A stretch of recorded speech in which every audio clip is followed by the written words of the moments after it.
Welcome to the HCI family of podcasts. We're your source for personal, professional, and organizational growth and development. We share our own original research, explore industry trends, and interview executives and thought leaders from across the globe. Join us for practitioner-oriented content around all things leadership, HR, talent management, organizational development, and change management. Maximize your personal and organizational potential with the HCI family of podcasts.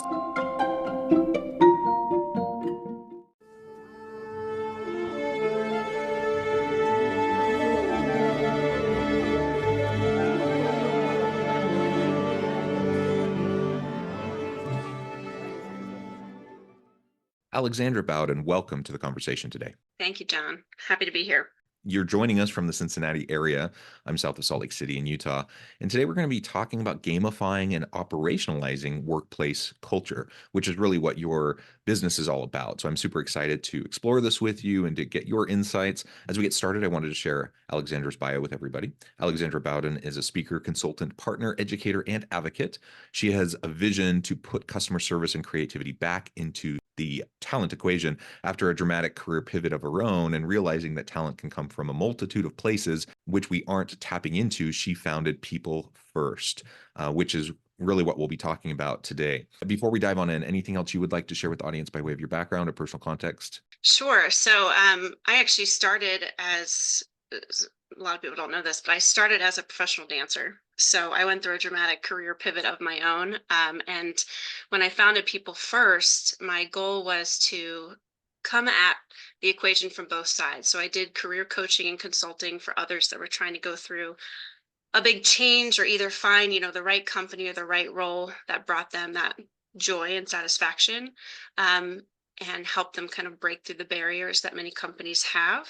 And then also trying to help companies understand how to find and retain top talent and do so more effectively. So that's how PEOPLEfirst was founded. We've always had, kind of people equation at the top of mind, and we do everything through the lens of culture and turning into something tangible versus, abstract. And maybe if you wouldn't mind just diving in a little bit more into this career pivot, because you're doing something so dramatically different than professional dancing at this point in time, just out of curiosity, I'd love to hear a little bit more about that. And then, what really inspired you to go this different direction? And then we can dig into really the ideas of gamifying and operationalizing workplace culture. Yeah, absolutely. It is a different one. So I started dancing when I was 3, outside of my sister's ballet class. I think I was the one that really liked it the most. So I did not stop. It was a passion of mine. I knew very early on that that's what I wanted to pursue as my career. And I truly, truly loved what I did. I went to Ohio State. They had one of the top dance programs in the country at the time. And so I got in, I went there, originally a Baltimore native, but that was my introduction to Ohio. And when I graduated, I did a little bit of work abroad, came back, started working in Baltimore and saving for New York City, the big New York City dream. I'd spent summers dancing there in the Joffrey Ballet School, and I really wanted to make a career there. So while I was working with nonprofits that were help implementing programs in public school systems, particularly for underserved or underprivileged communities.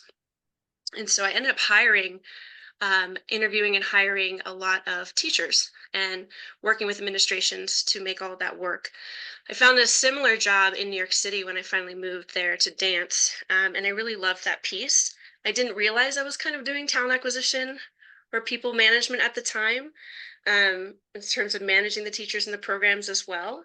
But when I eventually realized that, I was working 4 jobs and still broke and probably couldn't sustain that lifestyle anymore, I had kind of like a quarter life crisis. I was 25 and I was like, well, my whole life has been geared towards this one dream.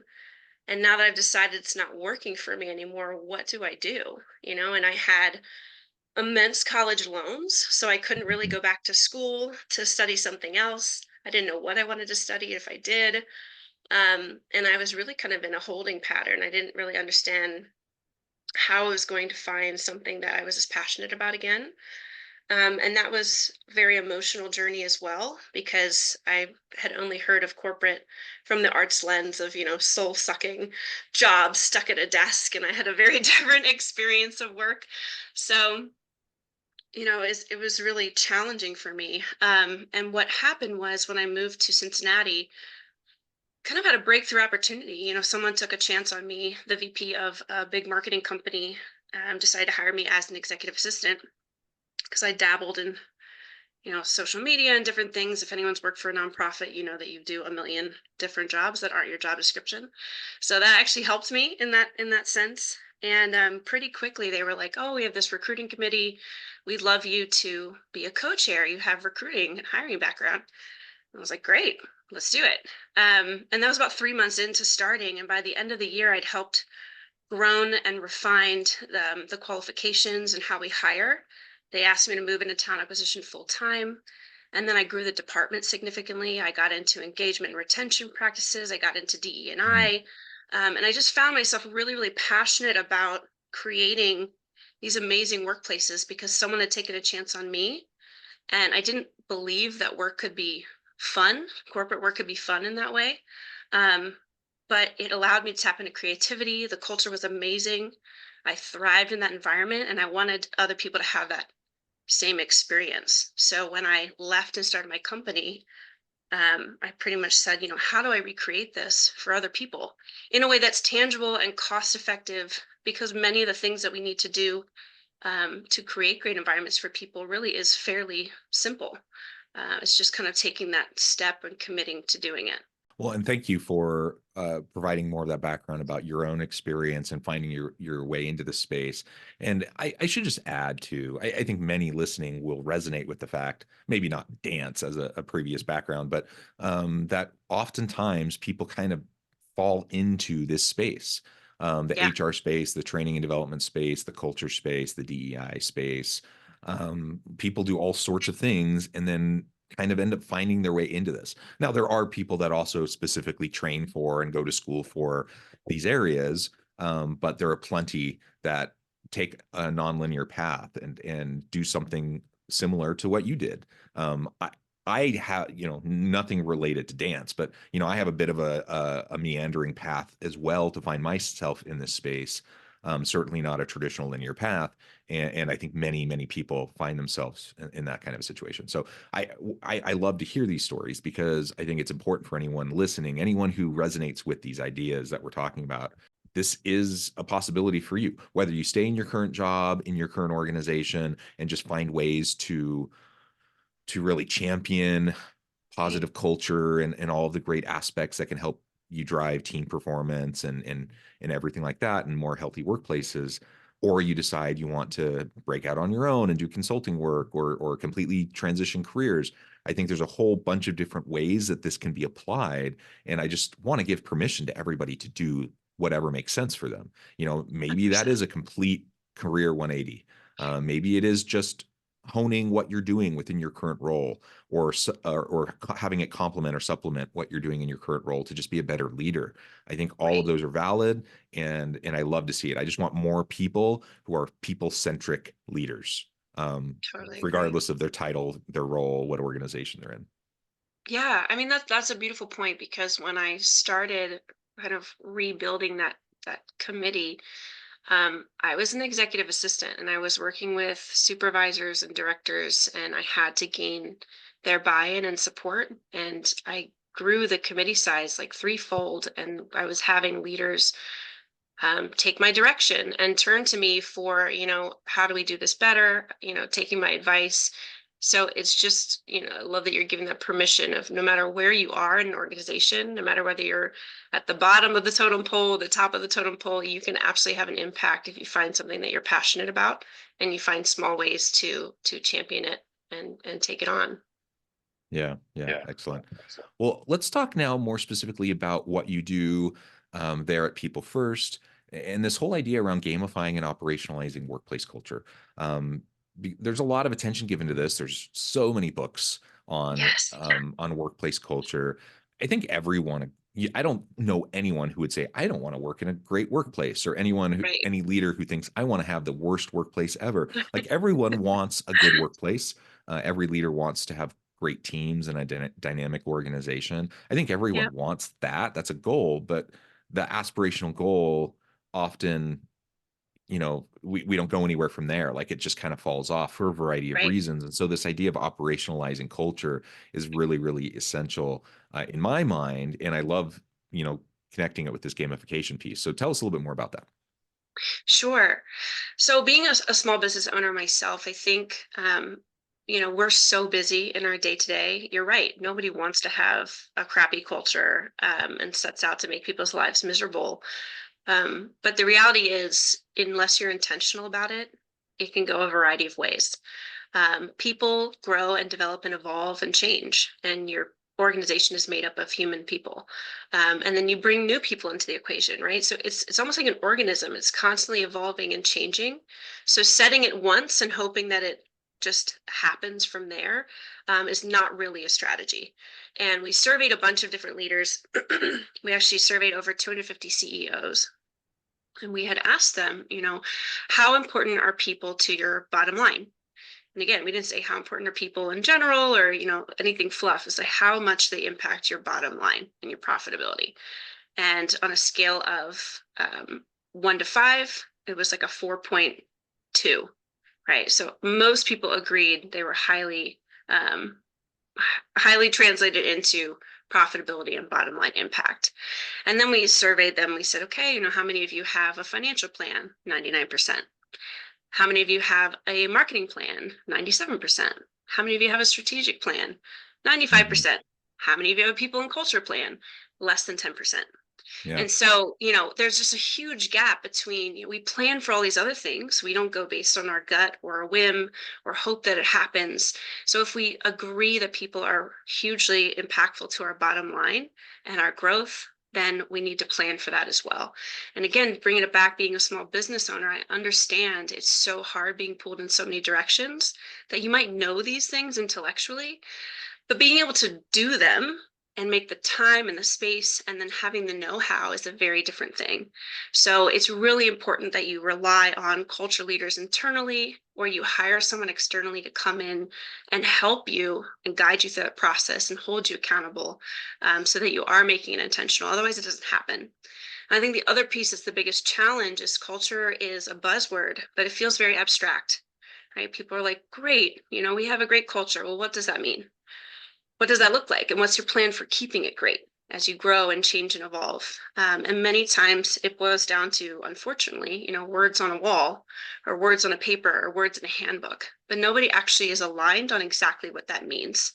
If you ask someone to repeat it for you, they probably couldn't, right? So we really try to take those next two steps of first using the game as a fun way, engaging way, something that people want to do, not something they just have to do, to get people to align around what that culture is.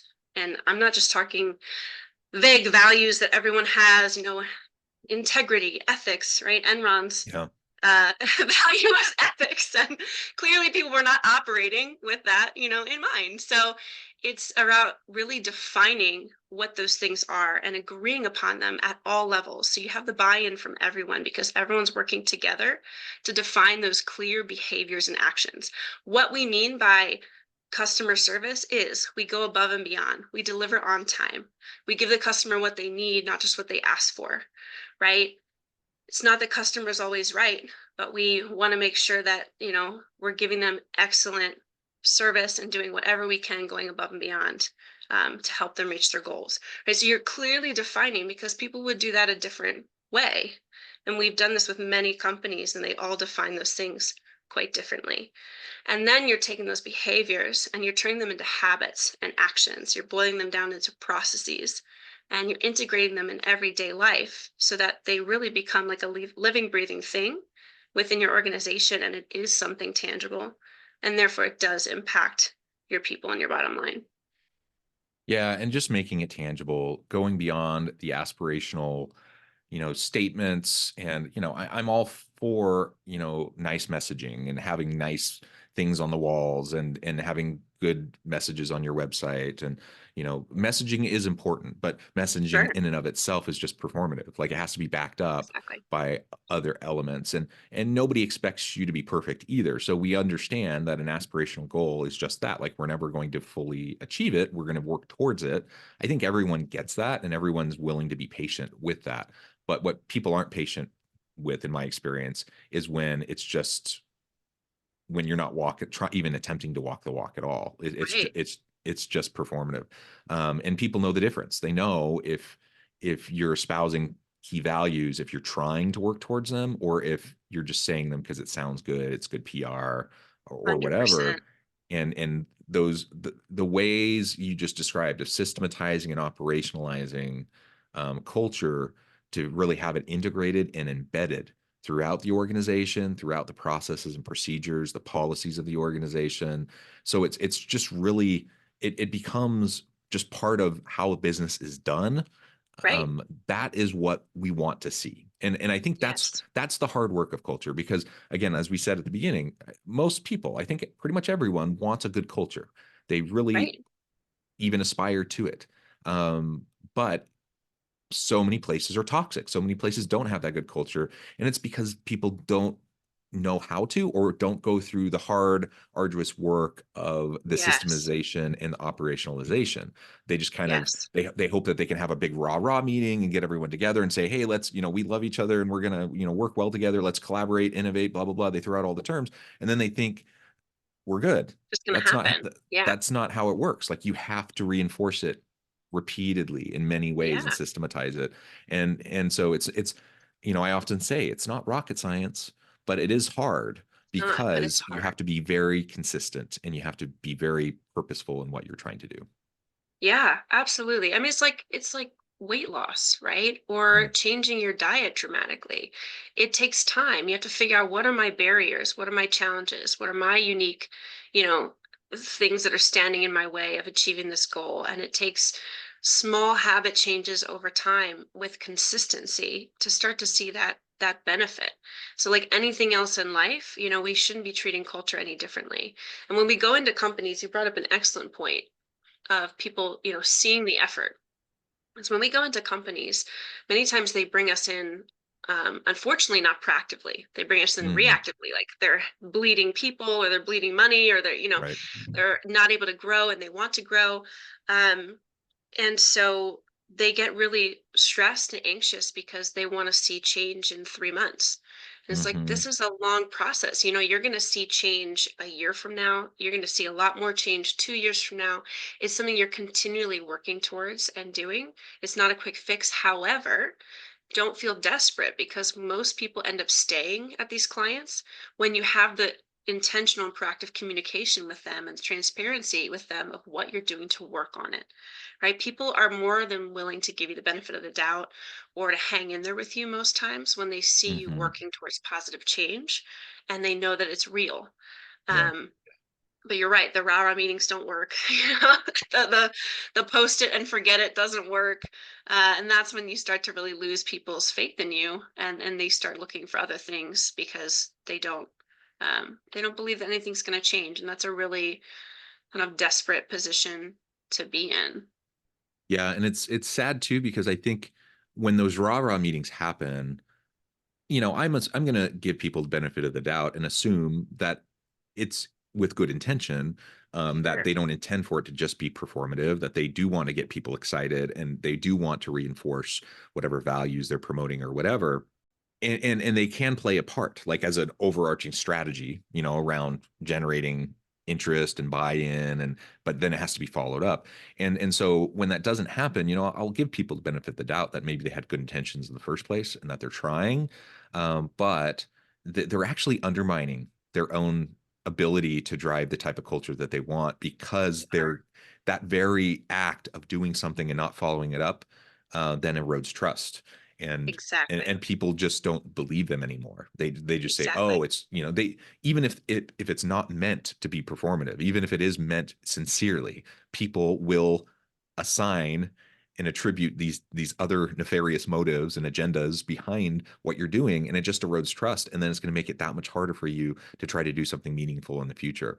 So I Right. mean, I don't know. You just have to, it has to be part of a broader strategy, and you have to share what that strategy is with your people. Like, it doesn't need to be Yes. done in back rooms. Like, be open, be transparent, communicate, over communicate, so that people Yes. understand what's happening and what they're currently doing and how that fits into everything that's going to be happening.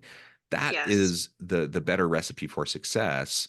And again, as you've said, as I've said, people will be forgiving. You're going to have missteps. You're going to say things Yep. wrong. You're going to do things wrong. That's okay. People know you're not perfect, but they do expect, some concerted effort, that you're putting time, energy, resources behind what you say is important. Otherwise, they're going to deem it not important. Absolutely. It's the communication, the over communication is key to transparency in that process. And many times when we do this with companies, we have the employees coming up to us like, thank you so much. This is so exciting. We love seeing the changes happening.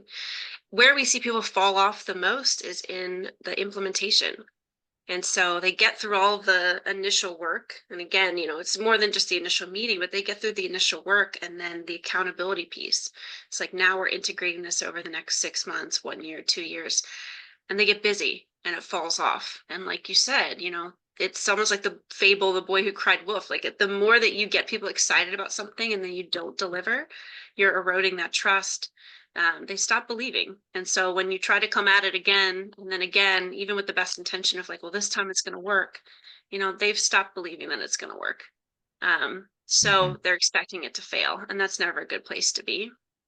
And I think, culture is felt, I know we've done studies, but culture is felt at the team level. And so, you might have a really small company that doesn't have to do quite as much to Mm-hmm. transmit and translate that culture.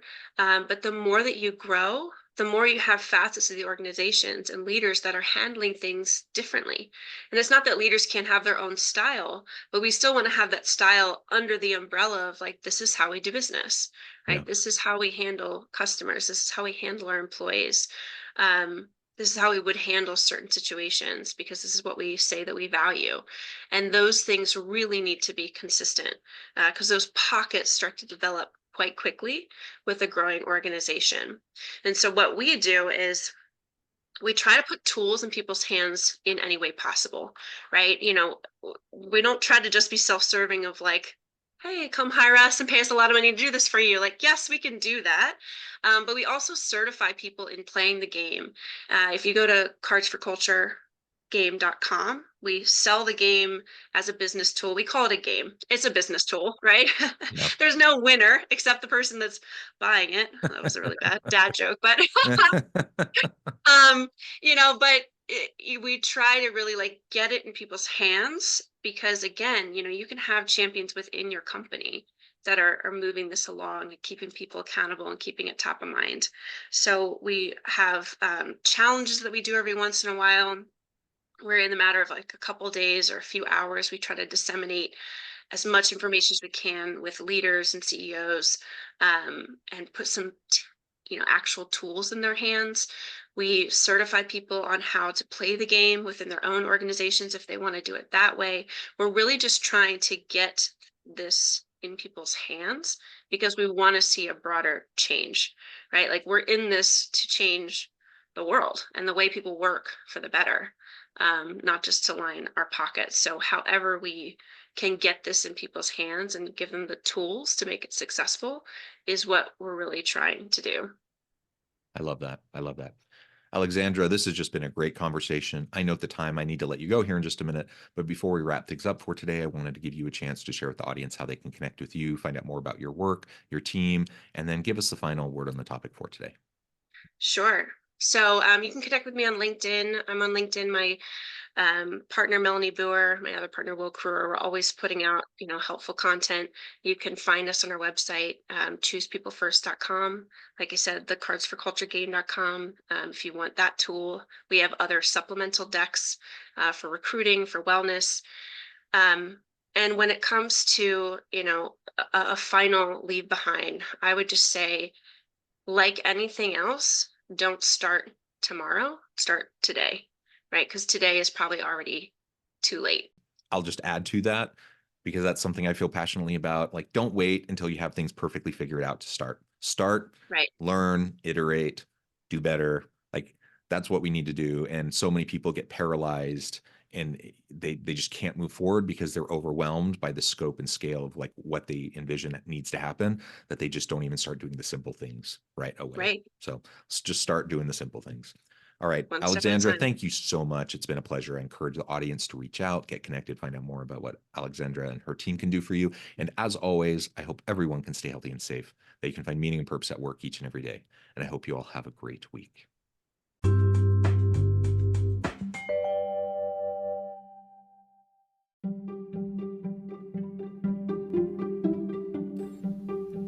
Thanks for joining us for this episode of the podcast. We hope you stay healthy and safe, and please join us again soon.